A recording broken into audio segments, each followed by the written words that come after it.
All right, welcome back to another edition of Rockin' H Woodshop. This is going to be a Rockin' H moment because this is going to be fairly quick. What we're here is at a home of Brent Stafford. He is the brother of my father-in-law. So he is needing some help installing some floor base trim, and we're going to help him out with that real quick in a couple of rooms, like his living room and his hallway. So Brent, what have you done so far with the house that wasn't already done?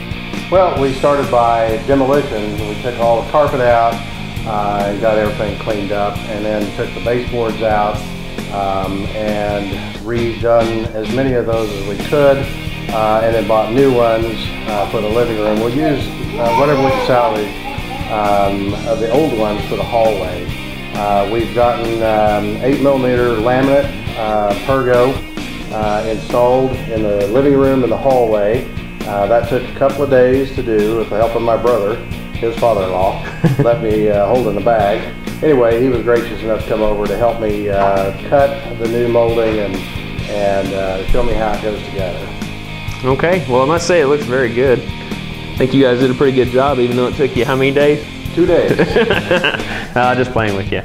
All right, well, the installation of the base trim is going to be very simple. I've got my miter box outside. I brought a sliding compound miter, which really isn't necessary. You can do it with a simple compound saw that doesn't slide. But since he's already got all the trim stained and prepped, all we really have to do is cut it to size and then nail it to the wall. Now typically you do want to nail trim 2 studs, but if you're a little bit lazy, you could put it into the sheetrock. Just be aware that if it does get kicked or knocked around by anything that you're running through your house, there's a chance that it could fall off. The good news is that because this trim has been existing before and the sheetrock has not been replaced, I can see all the existing holes that go into the studs, so finding them again is not going to be a problem. If the sheetrock has been replaced, you can do a little prep work and mark your walls where the studs are at. And when you put your trim up, just go off those scribe marks that you have on the sheetrock. Just don't paint over them. So we'll go ahead and get started. Like I said, this is going to be fairly quick. Now, before we make any kind of cuts, be sure to read, understand, and follow all the safety rules that come with your power tools. Knowing how to use them properly will greatly reduce your risk of personal injury to yourself. So make sure you wear safety glasses and hearing protection just to be safe. All right, we are ready to make our cuts for the very first piece. We're actually going to start with the hallway. There's going to be a lot of doorways we're going to have to cut around, so we might as well get all of our 90-degree cuts out of the way and then worry about the 45s last, since those are the harder ones. When you cut 45s and you have a 90-degree on the other end, it's always best and easiest to start cutting your 45, because it's always easier to cut it to length with a 90-degree. So we'll slide it down. Just make sure that your orientation for your trim is correct, because you can always screw this up very easily.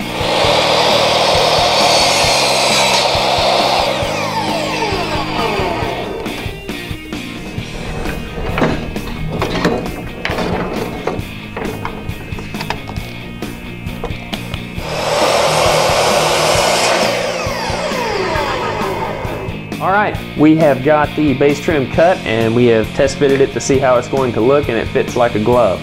I've already pre-marked for the holes, as you've seen just a little bit ago, and what we're going to do now is just take my nailer that has 2 1/4, I believe, or 2.5 inch nails, and then we're just going to go with the original stud work that was there beforehand and make sure that this is good and secure.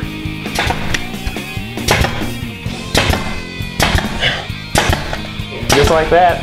That's as easy as it is to attach trim to your floor. So we're going to finish up with the hallway, and then we'll get started on the living room.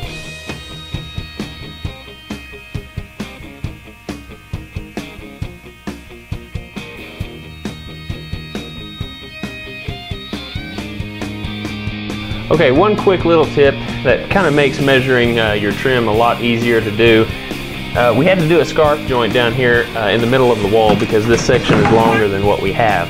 And rather than put my tape measure up on an inside scarf joint that's going to be very difficult to measure, it's best just to take your trim out and cut your 45, bring it in here with plenty of excess, put it up inside the scarf joint, then just scribe you a line right here at your trim. And when you go to cut it, it'll fit like a glove.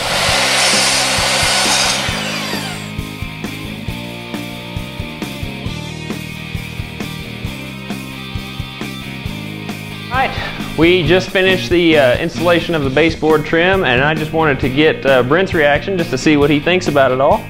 Absolutely perfect.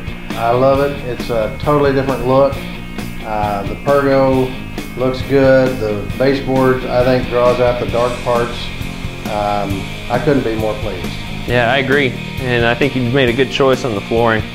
Wood floor in a house just makes or breaks a room. So you did a really good job with the staining of the trim, and we also added some quarter round over the base of his fireplace mantle just to help tie that in with the trim that we installed along the wall. So if you guys have any questions, feel free to email me. You can reach me at rhwoodshop@gmail.com. Also, don't forget to subscribe to my YouTube channel at youtube.com/rhwoodshop. And hope you guys stay safe in your own shops. Remember, don't forget that safety gear. And we'll talk at you guys later. Thank you very much. Welcome.